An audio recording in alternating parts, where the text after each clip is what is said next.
नमस्कार, मैं अमलेश पांडे, आप देख रहे हैं केपी न्यूज। पटना में अभ्यर्थियों के हिरासत पर लिए जाने पर पीके का बयान।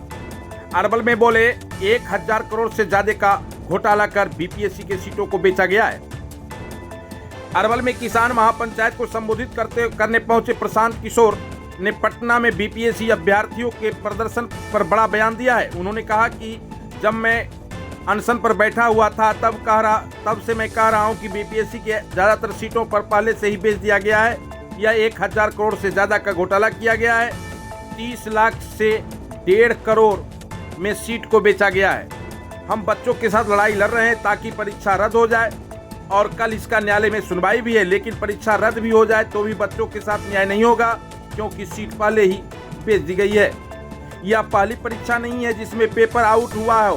पिछले कुछ सालों से जो भी परीक्षा हुई है उसमें ज़्यादातर परीक्षा में पेपर लीक हुआ है। नीतीश कुमार ने पेपर लीक में शामिल एक भी व्यक्ति की गिरफ्तारी नहीं की गई है। इसके बजाय उन्होंने बच्चों पर लाठी बरसाई है, इसलिए अब उसका जवाब चुनाव में ही दिया जाएगा। सुनिए क्या कह रहे हैं प्रशांत किशोर।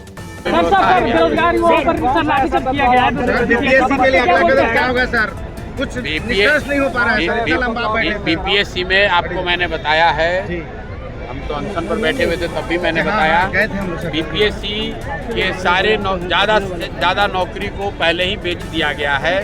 1000 करोड़ से ज़्यादा का घोटाला किया गया है। 30 लाख से लेकर 1.5 करोड़ रुपए तक में एक पद बेचा गया है। हम लोग छात्रों के साथ लड़ रहे हैं कि वो परीक्षा कैंसिल हो और कल कोर्ट में उसकी सुनवाई भी है। छात्र आज भी गर्दनीबाग में धरने बैठे हुए हैं। लेकिन अगर बीपीएससी का एग्जाम फिर से हो भी जाए तो भी वो बच्चों के साथ न्याय नहीं होना है, क्योंकि नौकरियां तो पहले ही बेच दी गई हैं। बीपीएससी में आंदोलन भले हो रहा है लेकिन ये कोई पहला परीक्षा नहीं जहां पेपर लीक हुआ है। बिहार में तो हर 2 महीना पे पेपर लीक होना है।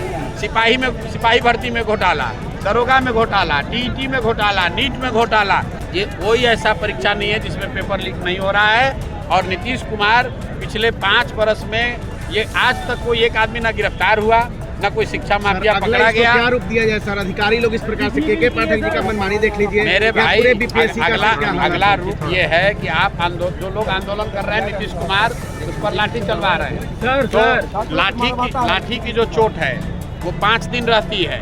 तो अब उपाय ये है कि लाठी के चोट का हिसाब वोट की चोट से लिया जाए, क्योंकि जब वोट की चोट दीजिएगा तो नीतीश कुमार को 5 वर्ष याद रहेगा कि भैया हमने बच्चों पर लाठी चलाई थी, बच्चों ने वोट का चोट दिया, किनारे हो जाएंगे। तो जिन लोगों ने आपके बच्चों पर लाठी चलवाई है उनको वोट के चोट से मारिए ताकि वो सत्ता से बाहर हो, तभी व्यवस्था सुधरेगी।